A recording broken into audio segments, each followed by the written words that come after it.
Bismillahirrahmanirrahim.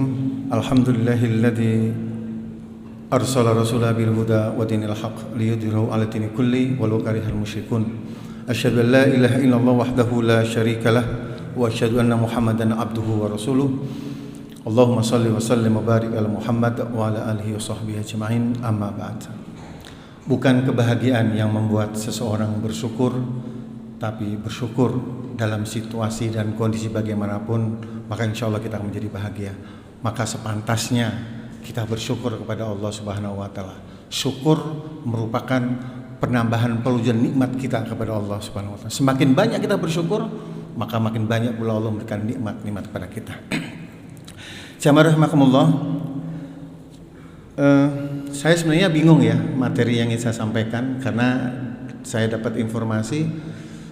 Saya bilang ini temanya apa gitu, karena mungkin saya pertama kalau sholatnya udah sering ya, sholat sering sini. Kemudian kalau dulu pernah kerjasama dengan Duafa Tersenyum, ada khitanan massal dulu pakai tenda dulu, waktu itu belum ada masjidnya, luar biasa sudah itu pernah. Tapi alhamdulillah yang awalan, mudah-mudahan bukan yang terakhir ya, mudah-mudahan bukan yang terakhir. Nah, saya dapat WA, tapi temanya apa? Tentang politik Islam. Sebelah tentang Islam ini ada dua, mau yang politik santai atau yang agak ekstrim. Oh, jangan dianggap remeh Pak. Politik Islam tuh kalau misalnya Bapak tahu tentang Rasulullah wafat, itu kita sebagai orang Muslim akan segitukah? Nah, itu. Tapi kata panitia takmir, ganti tema aja deh menjelang Ramadan ya, kita ganti tema gitu. Nanti artinya macam kayak sinetron juga, akan diundang pulang bicara yang lain kan gitu ya. Nah, insyaallah mudah-mudahan. Jamaah rahimakumullah, ini mengingatkan saja ya. Jadi saya cuma memotivasi saja bahwa ini masjid ini sangat luar biasa. Saya masuk kagum. Jadi mohon maaf, rasanya muazzinnya biasa aja suaranya. Tua aja. Tapi kenapa enak suaranya? Ini karena soundnya atau karena muazzinnya?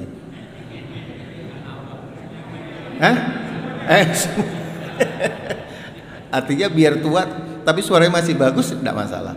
Imamnya subhanallah. Jadi kita, kalau Bapak yang belum pernah umroh, yang pernah sholat di Medina, hampir sama, Al-Fatihahnya sama Pak, nggak berubah. Mudah-mudahan yang belum pernah umroh bisa umroh lah ya. Sama suaranya nih Pak, mas subhanallah.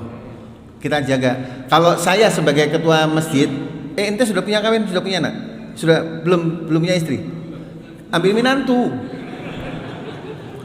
Kemudian kalau perlu dia nggak perlu mengharapkan amplop, enggak, cuma perlu transferan penting.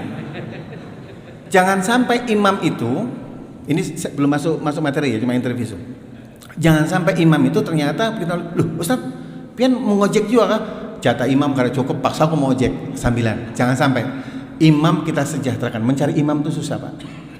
Saya mohon maaf 12 tahun menjadi imam di Ar-Rahman itu luar biasa. Digaji tidak, fitnahnya iya. Sekarang imam-imam yang muda-muda digaji, itu pun bertingkah. Anda nggak nyinggung ente, nyinggung yang di sana. Kalau sini nggak ada bedanya. Ya maksudnya kalau bisa pengurus masjidnya harus cerdas ya, karena imam itu susah. Kalau misalnya sehebat apapun Anda membangun masjid, tapi imamnya nggak ada, kan nanti seorang yang mendorong, datang orang gila jadi imam. Akhirnya baca kulhu muter-muter kan, nanti kulhu yang al-kafirunnya kan muter-muter. Menghafal Al-Quran itu susah Pak. Melihat bebinan bunga hilang hafalan. Saya KKN di Buntok itu tahun 94. Yang harinya orang di kampung tuh mandi di sungai dengan terbuka sebagainya. Mau tidak mau terlihat. Pas maghrib jadi imam karena zamannya tepuntal imamnya. Susah jadi imam. Jadi maksud saya kalau perlu imam itu disejahterakan. Kalau nggak punya rumah kita kasih rumah supaya jangan buka kesana kemari gitu. Kalau perlu ambil menantu. Cuma persoalannya aku masih sekolah, nah, itu nggak mau kawin dia. Tapi suaranya bagus, alhamdulillah. Aku cuma memotivasi saja ya supaya imam itu sejahtera. Yang kedua, saya berdoa ya mudah-mudahan orang yang ikut membangun sebagian usaha seluruhnya Allah nanti ganti dengan bangunan di surga. Sudah.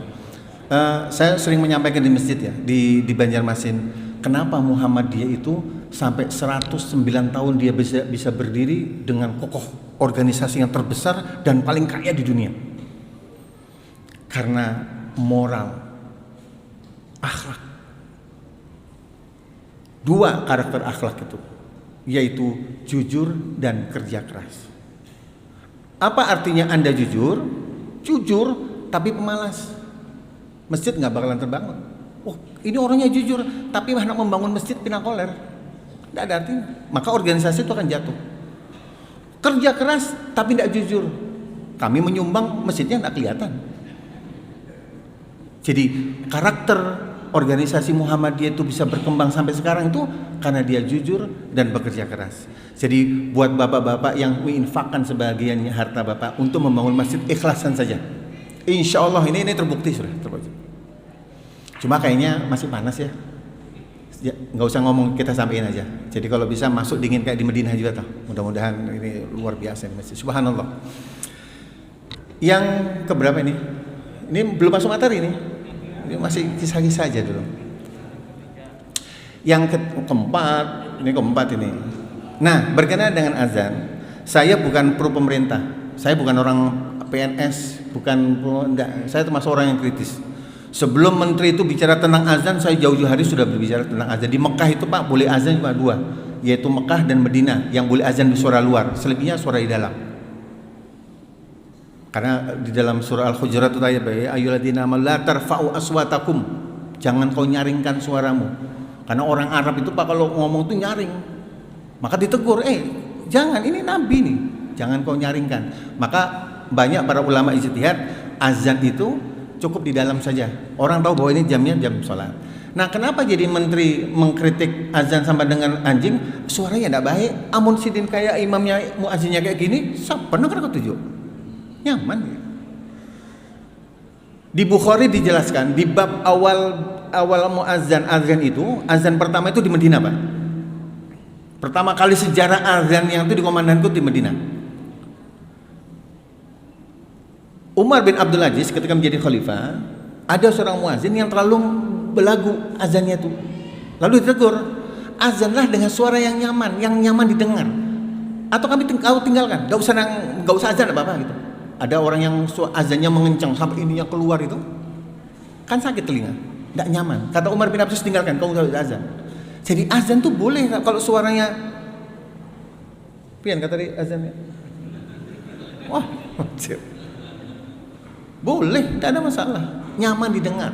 Imam juga nyaman. Kalau imam mengencang sampai ini keluar, Islam nanti malah dianggap tidak sesuatu yang tidak baik. Jadi kalau misalnya menteri mengkritik itu, kita harus sadar. Maka perbaikilah sound system, carilah imam yang baik, carilah muazzin yang baik. Nggak asal Allah Akbar, tidak nyaman. Ya kita nggak usah nyalakan, tapi kita harus benar juga ya. Kita perbaiki, soundnya kita baiki, kita buktikan. Itu di Bukhari, nanti kalau misalnya diundang akan datang di Bukhari. Jamaah rahimakumullah.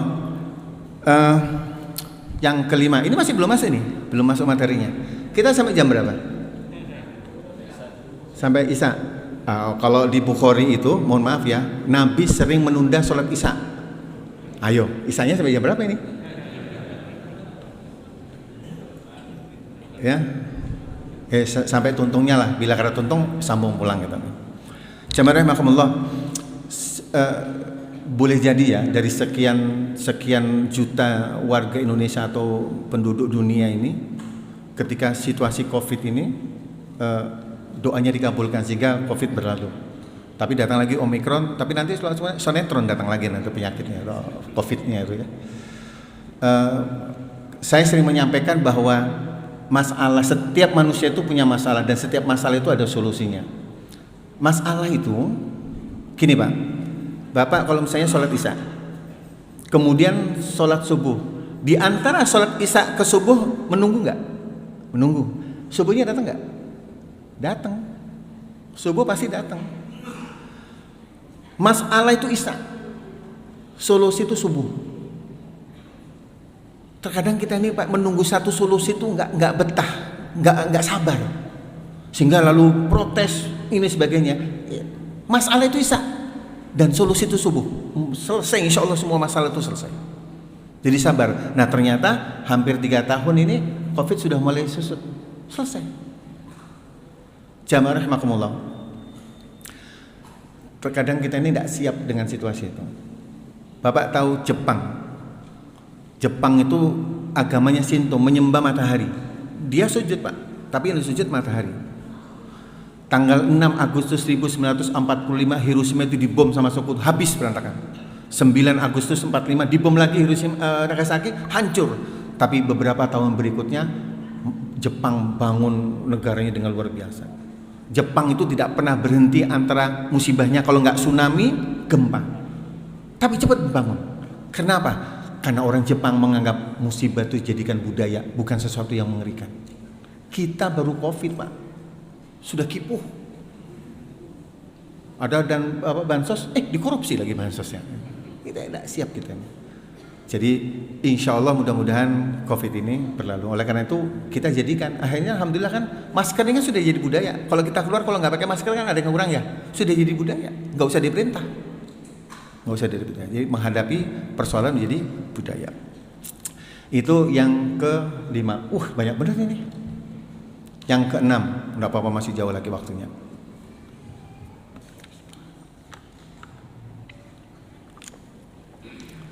Bapak Ibu, jujur ya, mau masuk surga enggak? Mau masuk surga?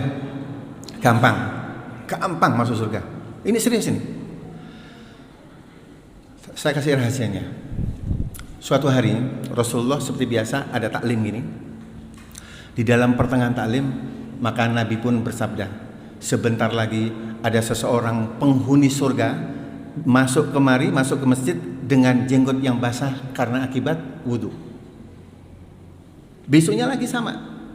Sebentar lagi ada seseorang yang datang ke masjid ini dengan jenggot yang basah karena akibat wudhu. Dan itu 3 hari 3 malam Rasul menyampaikan kepada sahabat. Ada salah satu sahabat Nabi namanya Abdullah bin Amr bin As, anaknya Amr bin As. Memperhatikan. Begitu Nabi bersabda, dia perhatikan. Benar, orang itu masuk dengan jenggot yang basah, terompahnya ada masuk. Hebat orang ini. 3 kali berturut-turut orang ini dijanjikan Nabi menjadi penghuni surga. Abdullah bin Amr bin As penasaran, apa rahasianya orang ini sehingga bisa dijamin masuk surga, penghuni surga? Yang ngomong Rasul. Maka Abdullah bin Amr bin As waktu pulang dari taklim, dia datang. Ya Syekh, bolehkah saya nginep di tempat Anda? Boleh. Ada apa? Tidak, saya ada berantem, ada masalah dengan keluarga. Jadi saya nggak punya tempat, saya mau tidur di tempat Anda. Boleh. Tujuannya adalah untuk mencek amalan apa sehingga Nabi itu dia menyatakan penghuni surga. Maka dicari apa? Itu sahabat gitu Pak. Kalau sudah ada sahabat yang dijamin surga, itu para sahabat mencek apa kelebihan itu. Ternyata Abdullah bin Amr bin As diizinkan tidurlah di sana. Malam pertama ternyata dia nggak sembahyang tahajud, sembahyang subuh, tulak begawi biasa, nggak ada amalan biasa. Esoknya itu juga diperhatikan Abdullah bin Abbas, nggak sembahyang tahajud, sama sholat subuh berjamaah, bulik, lohor jamaah, 3 hari 3 malam. Ujar hati Abdullah bin Amr As, aneh ya, nggak ada amalan istimewa, tapi Allah, Rasul menjamin dia penghuni surga. Penasaran ini. Maka sudah 3 hari, maka Abdullah bin Amr bin As mau balik. Saya pulang, dalam pulang, Tuan, bolehkah saya mau tanya? Iya, silakan. Gini, Rasul itu 3 hari berturut-turut menyebut Anda sebagai penghuni surga. Maka saya penasaran, amalan apa yang Anda kerjakan? Apa kata Tuan ya? Apa yang kau lihat? Saya tidur kayak orang, saya sholat kayak orang, tidak ada masalah, tidak ada yang istimewa. Oh gitu, iya, tidak ada malah, tidak sudah. Maka Abdullah bin Amr bin As berlalu. Dalam beberapa langkah Abdullah bin Amr dipanggil sama Tuan. Fulan tal. Panggil dia. Kalau kau tanya itu, apa amalanku? Pertama, aku tidak pernah dendam sama orang. Apabila ada orang salah, aku maafkan. Apabila dia salah, aku istighfar kepada Allah tiap malam. Hanya satu Pak ya, tidak pernah dendam sama orang. Mau didustai ke apa? Tahu ya didustai? Iya. Saya sering menyampaikan, kalau engkau berdusta, engkau telah mendustai dirimu sendiri. Tak pernah dendam. Itu aja Kak? Iya. Tapi jangan dianggap remeh Pak ya. Pengurus masjid ini banyak fitnahnya daripada untungnya. Itu siapa? Itu Sidin itu. Wah sudah mulai itu. Jadi kalau ingin masuk surga, liatin saja, nggak apa-apa. Istighfar, kemudian maafkan mereka. Jadi mudah-mudahan kita termasuk ini menjelang Ramadan, saling memaafkan dan tidak ada dendam di antara kita. Dan ini adalah merupakan syarat yang paling mudah masuk surga. Mudah-mudahan kita semua masuk surga, amin ya rabbal alamin. Baik, kelawasan karena kisahnya belum masuk materinya. Nanti kita sambung lagi ya. Ya mudah-mudahan lah kita termasuk orang yang tidak pernah dendam. Kemudian setiap malam kita istighfar ya. Kalau ada orang mendustai kita, maafin aja lah. Tidak pusing ya. Sebab terkadang kita ini lahir Pak nggak pakai baju Pak. Tapi sekarang sudah punya baju karena kita berpikir. Kalau kita didustai, dibohongin, dia telah membohongi diri sendiri. Dia telah mendustai diri sendiri, bukan mendustai kita Pak.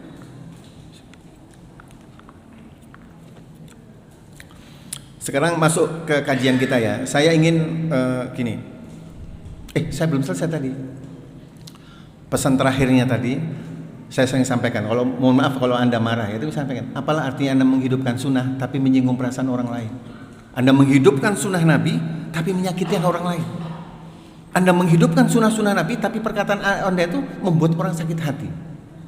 Jadi lebih baik kalau kita ingin masuk surga, hilangkan perasaan dendam, dengki dan sebagainya. Saya sering menyampaikan kalau kisah Ramadan itu kan perang Badar, perang yang sangat luar biasa. Apa kata Nabi? Ini mah perang kecil, jihad paling kecil. Jihad yang paling besar adalah jihad nafs. Jihad nafs adalah berdamai dengan diri sendiri Pak. Jadi kalau pian guring ada nanti pikiran banyak damai, damai sadang, dipusut darah sendiri. Jadi berdamai dengan diri sendiri adalah jihadun nafs, berjihad dengan diri sendiri. Baik, saya akan masuk ke materi ini. Nanti kalau bicara politik Islam nanti sesudah Ramadan saja. Imam Bukhari, kita sering banyak para penceramah-ceramah bicara tentang Imam Bukhari. Saya cuma mengingatkan saja Imam Bukhari itu namanya mudah diingat. Namanya adalah Muhammad bin Ismail bin Ibrahim Al-Mughirah Al-Ju'fi. Bisa diingat. Nama Imam Bukhari itu namanya Muhammad, Nabi Muhammad. Abahnya namanya Ismail, Nabi Ismail. Kakeknya namanya Ibrahim. Muhammad bin Ismail bin Ibrahim Al-Mughirah Al-Ju'fi. Jadi namanya mudah diingat ya, Muhammad bin Ismail bin Ibrahim bin Mughirah Al-Ju'fi. Beliau lahir 194.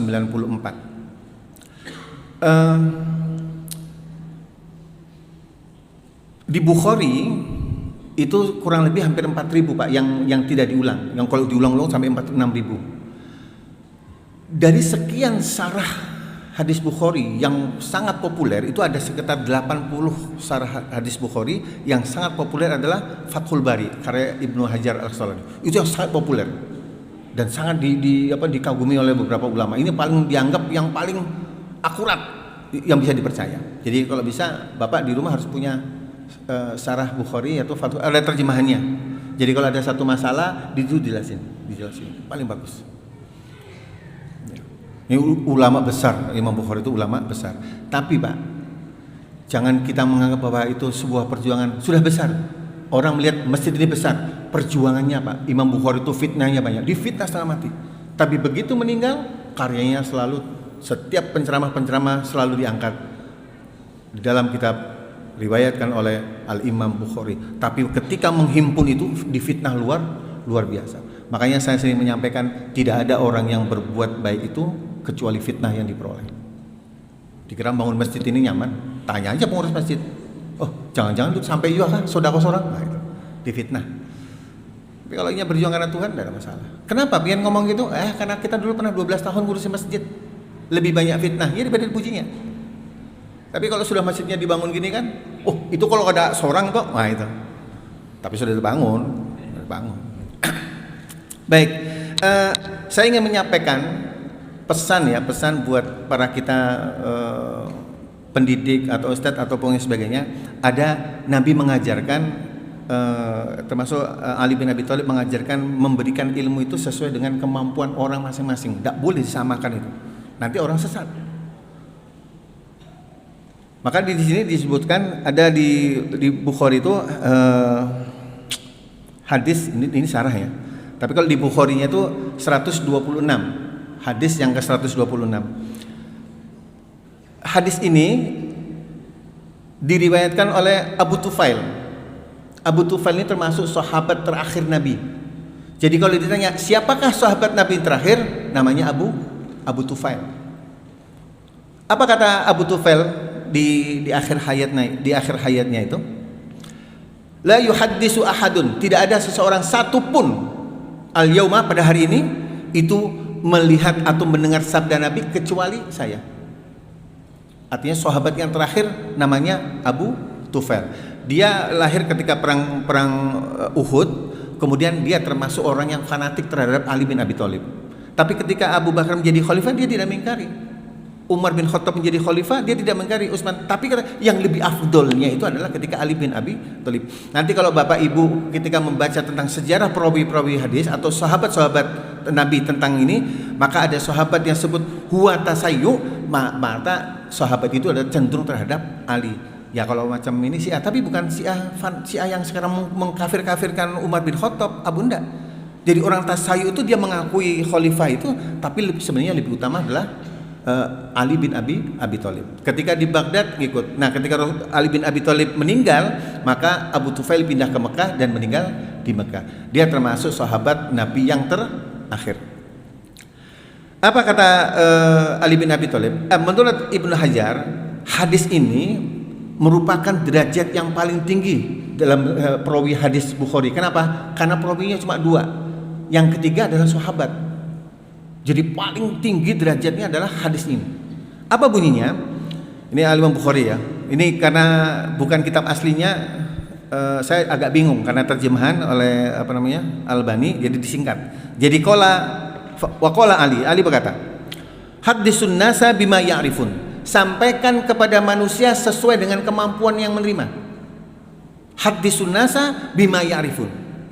Jadi kalau ada anak SD, anak SMP, anak kuliah, guru besar, itu menyampaikannya beda-beda. Makanya kalau ditanya mau bicara politik ekstrim atau tidak, wah jangan, jamaah kita belum siap. Jadi hadisun nasa bima ya'rifun. Kalau saya menyampaikan politik Islam secara ekstrim, Bapak akan kaget. Oh, kayak gitu kah Islam umat ya gitu. Karena belum sampai ilmunya. Jadi menyampaikan sesuai dengan kadar kemampuannya, yang sehingga tidak membawa fitnah.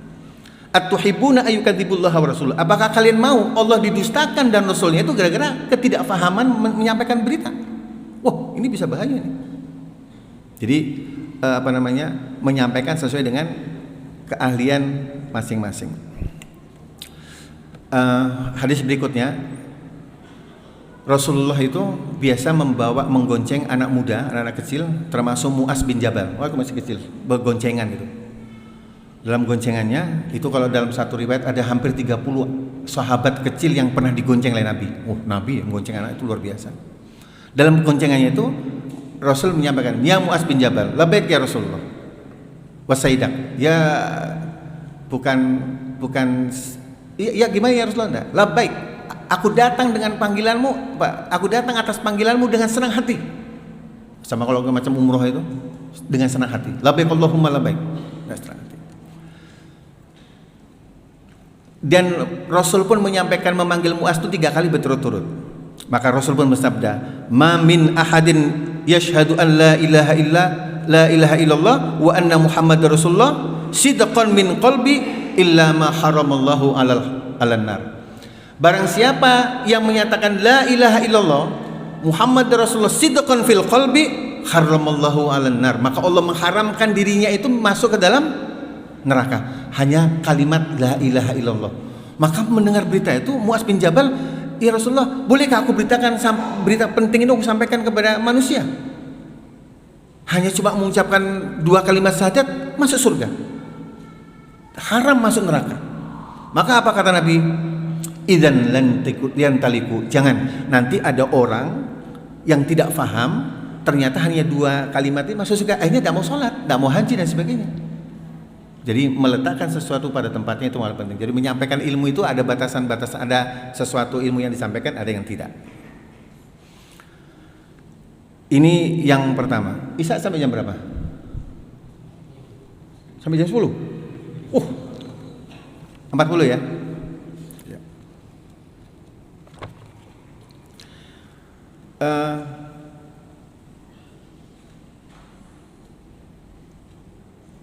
Mudah-mudahan kita menerima ilmu tidak langsung ditelan, kemudian juga harus cek dan ngecek ya. Kemudian juga para pengajar itu harus memberikan ilmu terhadap sesuatu yang dia pahami. Jamaah, saya termasuk orang yang mengkritik karena penelitian saya itu mulai S2 dengan S3 itu bicara tentang politik Islam. Kebetulan S3-nya saya bicara tentang politik hukum Syekh Arsad Al-Banjari. Syekh Hasan Al-Banjari itu termasuk ulama hebat. Dia memberikan ilmu usuluddin terhadap orang awam memahami tentang rukun iman, diberikan usuluddin. Kemudian ada orang lebih hebat diberikan untuk Fathur Rohibin. Kemudian ada yang Kesahwih Wedatul Wujud sebagainya, ini Kanzul Ma'rifah. Andai kata kitab Kanzul Ma'rifah itu diberikan orang awam, maka orang awam menjadi syirik semua, menganggap dirinya Tuhan. Maka Syekh Hasan itu membagi, Pak. Jadi hadisun nasa bima ya'rifun, diberikan sebarang orang, oh ini kalau saya kasih dia enggak ngerti, dibagi. Jadi Syekh Hasan Al-Banjari itu membagi ilmu sesuai dengan kemampuan orang dan ada tahapan-tahapan. Itu semua ulama besar semua. Ulama besar. Jadi kalau kita kan enggak langsung, wah sudah langsung ikut, wah kalau enggak itu sebagainya. Wah, itu. Kita harus meletakkan sesuatu pada tempatnya. Nah, berkenaan dengan masuk surga tadi, tidak mungkin, Pak, kalau tidak kita melaksanakan sholat. Ini ada orang yang mengutamakan sholat subuh dengan sholat asar. Ini berita penting dan bagus sekali. Hadis ini diriwayatkan oleh Jarir bin Abdullah. Berqala, kunna inda Nabi sallallahu alaihi wasallam. Kami, kata Jarir, kami malam bulan purnama itu dudukan, kunna ma Nabi, duduk di teras di Madinah itu. Fanadhara ilal qamar, kemudian Nabi itu memandang bulan purnama. Fanadhara ilal qamar, melihat bulan, kemudian kan bulannya itu bulan purnama. Maka Nabi pun bersabda, begitu duduk sahabat, Nabi melihat bulan. Innakum sataruna rabbakum kama taruna hadzal qamar. Sesungguhnya kalian nanti akan melihat Tuhan kalian seperti melihat bulan. Faham maksudnya, Pak? Nanti kalian akan melihat Allah, itu melihat Tuhan itu, innakum sataruna rabbakum, melihat Tuhan itu seperti melihat bulan. Kenapa? Karena ketika kita melihat bulan, adakah yang terlindung, Pak? Ketika gerhana matahari, berapa juta orang melihat gerhana bulan tidak ada terlindungi. Kalau ulun di sini, pian bisa lindung, lindung nggak melihat. Tapi kalau melihat, semua bisa melihat tanpa ada yang melindungi. Tapi ada syaratnya. Innakum sataruna rabbakum kama taruna hadzal qamar. Nanti suatu ketika kau melihat bulan, melihat Allah itu sebagaimana kau melihat bulan. Bukan kita melihat bulan seperti muha Allah, bukan. Kalian nanti berarti Allah itu di atas dan bisa dilihat nanti di akhirat. Di surga bisa melihat. Kalian akan melihat Allah sebagaimana melihat bulan ini. Tidak ada yang menghalangi setiap satu pun. La tudamuna, dan tidak ada yang menghalangi. Fa in istata'tum alla tughlabu 'ala sholati qabla tulu'i syamsi wa qabla ghurubiha. Tapi syaratnya satu, jangan kau tinggalkan sholat subuh dan sholat asar. Qabla tulu'i syamsi, sebelum matahari terbit dan sebelum matahari tenggelam. Kalau ini subuh dengan ini dijaga, maka insya Allah janjinya Nabi melihat Allah. Bapak Ibu, saya ingin meyakinkan saja ya. Kalau Bapak Ibu saya doakan masuk neraka, kira-kira marah nggak? Marah. Kenapa marah? Ini ustadznya gila. Pengurus masjid Abi jangan diundang lagi. Kenapa kita didoain masuk neraka? Malah saya bilang, kenapa Anda percaya dengan ucapan saya? Nabi itu mengatakan, kalau ini asal sholat subuh dengan asar jangan kau tinggalkan. Nanti Allah melihat, kenapa nggak percaya? Al-Quran banyak berbicara kenapa kita nggak percaya. Sedangkan omongan saya dipercaya, kan lucu. Jadi syaratnya itu ditegakkan sholat subuh sebelum matahari terbit dan sebelum matahari tenggelam. Faf'alu, maka kerjakan. Kalau ingin masuk melihat itu, maka kerjakan. Summa qara'a, kemudian Nabi membaca ayat Al-Quran, fasabbih bihamdi rabbika qabla tulu'i syamsi wa qabla ghurubiha. Maka bertasbihlah. Jamaah rahimakumullah, saya termasuk orang yang mengkritik, mohon maaf ya, para dai-dai Muhammadiyah yang memahami tafsir ayat ini fasabbih itu tasbih, bukan. Kalau kita lihat di beberapa tafsir, yang dimaksud dengan fasabbih itu adalah sholat qabla tulu'i syamsi, sebelum matahari, berarti sholat apa? Subuh. Jadi kata sholat itu bisa ruku, bisa sujud, bisa tasbih, bisa zikir. Jadi fasabbih bihamdi rabb. Jadi memuji dengan bertasbih itu adalah salat sebelum matahari sebelum matahari terbit. Jamaah rahimakumullah, Ramadan mau dekat nih. Ya. Saya ingin menyampaikan hasil tarjih bahwa subuh itu ditunda berapa menit? 8 menit. Jadi gini, supaya jamaah faham ya. Saya bukan orang tarjih, tapi saya faham yang dimaksud. Ini UFO. Anggaplah ini UFO ya. Ini UFO, kemudian matahari itu minus 20 derajat. Maka kalau kita lihat kalender di Indonesia, minus 20 derajat waktu subuh. Maka ada orang azan kan? Kalau ada masjid sebelah azan tuh, berarti dia menggunakan kalender Indonesia. Maka dari tarjih menganalisa, ini kesungsungan subuhnya. Kesungsungan. Maka diundurlah 2 derajat. Menjadi minus 18 derajat. Jadi kalau ini UFO, matahari masih di sini. Jadi naik lagi 18 sebelum subuh, naik 18 baru azan. 1 derajat itu 4 menit. Jadi kalau 2 derajat berapa menit? 8 menit. Maka masuklah subuh. Nah sekarang yang jadi masalah, apabila Bapak nanti puasa Ramadan sahur, ya, kemudian ada masjid lain azan, sedangkan masjid Muhammadiyah belum azan, maka Bapak boleh makan. Kenapa? Loh, masjid kita belum azan, maka boleh. Faham maksudnya? Kalau Bapak sebagai warga Muhammadiyah kan subuhnya dimundurin 8 menit, maka sebelum itu Bapak boleh makan dan minum. Bahkan sudah rumah masjid ini sudah azan, maka Bapak harus meninggalkan sahurnya. Gitu ya. Bapak harus meninggalkan sahurnya. Jadi Muhammadiyah kenapa diundurkan 8 menit? Karena minus 20 derajat itu masih kesungsungan, masih gelap. Maka dinaikkan lagi 2 derajat menjadi minus 18 derajat. 1 derajatnya 4 menit, sehingga kalau 8 menit jadi 2 derajat 8 menit. Itu gambarannya ya. Nah, ada saudara-saudara kita yang minusnya itu hampir 16. Jadi begitu salam terang. Tapi nanti suatu ketika, nanti kalau misalnya ada panjang umur kita bicara tentang subuh, Nabi itu sholat subuh, ketika salam, ini masih yang dilihat sahabat sebelah nggak kelihatan. Ya kalau misalnya ada saudara-saudara kita ini kalau sholat subuhnya dibuka salam, terangnya itu sudah menyalahi itu. Karena menganggap itu sudah kesiangan sebenarnya itu, baru dia sholat subuh.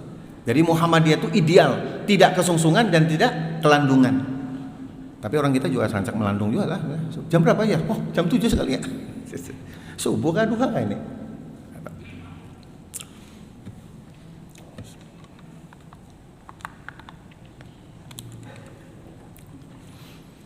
Masih ada waktu ya?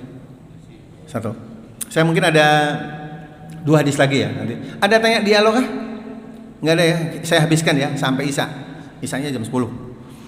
Makanya di Al-Furqan Martapura itu Pak, sholat tarawihnya itu 2 kali. Jadi standarnya boleh, kemudian ada yang malam boleh. Nah ternyata Nabi itu kalau sholat Isya, apabila sudah waktu Isya, Nabi berdiri, sholat Isya itu keluar. Kan nggak apa-apa sini. Saya praktekin.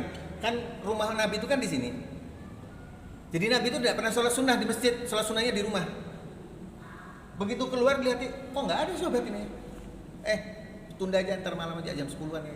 Nabi gitu, keluar kan. Udah datang baru. Si Bilal azan, datangan Pak. Jadi kira-kira Al-Furqan mengikuti hadis ini. Menunda sholat Isya. Boleh. Nggak masalah. Jadi nggak usah ribut ya. Jadi kalau misalnya Anda mau nunda sholat Isya, kesepakatan kita sholat Isya jam berapa? Jam 9. Oke, jam 9. Karena sunnahnya sholat Isya itu diakhirkan, diundur. Tapi kalau bisa jangan malam dong, besok aku begawi. Sudah. Begitu Allah boleh nggak apa-apa, kesepakatan. Boleh. Tapi Martapura jam 12 atau jam 1 ya. Sahur bersama. Ini hadis saya bawakan dari Imam Bukhari, hadis yang diriwayatkan oleh Abu Hurairah. Anna Rasulullah sallallahu alaihi wasallam qala. Jadi sesungguhnya Rasulullah SAW itu bersabda, Yata'aqabuna minkum malaikatu bil-lail wal malaikatu bin-nahar. Jadi ada sip-sipan, Pak, antara malaikat malam dengan malaikat siang itu ada sip-sipan. Jadi sip siang malaikat, ada sip malam. Wa yastami'una fi sholatil fajr wa sholatil asr. Dan mereka itu bertemu sip-sipannya ketika sholat fajar dengan sholat asar. Qabla tulu'i syamsi wa qabla ghurubiha. Sebelum matahari terbit dan sebelum matahari tenggelam. Summa ya'ruju ilaih. Kemudian malaikat itu habis sholat bertemu, kan sip-sipan tuh ada yang turun, ada yang naik. Kemudian yang ini naik. Yang membawa catatan kita yang malam-malam itu, yang ada main WA, nonton YouTube, TikTok malam-malam itu dilaporkan. Lah iyalah, nggak usah didustain. Ya, itu ada itu. Malam-malam itu malaikat naik ke atas bikin laporan. Fas'aluhum, maka Allah pun bertanya sama malaikat yang datang tadi membawa catatan Haji Anu main YouTube, Allah ya Anu ini nonton main WA malam.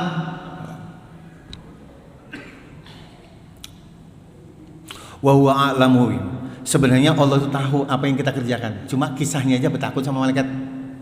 Fas'aluhum, maka Allah pun bertanya kepada malaikat. Bapak ini coba renungkan ya pertanyaan yang Allah Subhanahu wa taala terhadap malaikat. Coba renungkan. Kaifa taraktum ibadi? Bagaimana keadaan hambaku ketika engkau tinggalkan? Ketika engkau tinggalkan hambaku di bumi ini, kan malaikat datang tuh. Naik ke atas.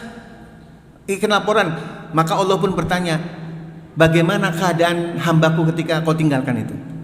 Maka malaikat pun menjawab, fayaqulun, malaikat menjawab, taroknahum wahum yushollun. Ketika kami tinggalkan, mereka lagi sholat. Jawaban malaikat, subhanallah. Kayak apakah hambaku ketika engkau tinggalkan? Si fulan, Allah yang buka YouTube. Tidak, dia sembunyikan. Taroknahum wahum yushollun. Kemudian wa atainahum wahum yushollun. Dan ketika kami datangi, mereka juga tetap sholat. Kenapa? Karena malaikat itu meninggalkan kita dan datang itu ketika sholat subuh dengan sholat asar. Jadi sayang kalau umpamanya Anda tidak melupakan, melalaikan sholat subuh dan juga melalaikan sholat asar. Karena apabila tidak melupakan, tidak meluputkan sholat subuh dengan sholat asar, faf'alu, maka nanti di surga akan melihat wajah Allah. Kenapa saya bilang untuk merenungkan? Subhanallah, Allah itu berarti masih sayang sama kita, Pak ya. Bahwa ketika malaikat ditanya apa? Wahum yushollun. Oh, mereka itu sholat berjamaah. Jadi wajar kalau misalnya ada para ustadz-ustadz itu mengatakan sholat subuh itu disaksikan malaikat. Ayatnya ada. Dan saya sering menyampaikan, ketika kita sholat subuh, jangan pernah tidak berinfak.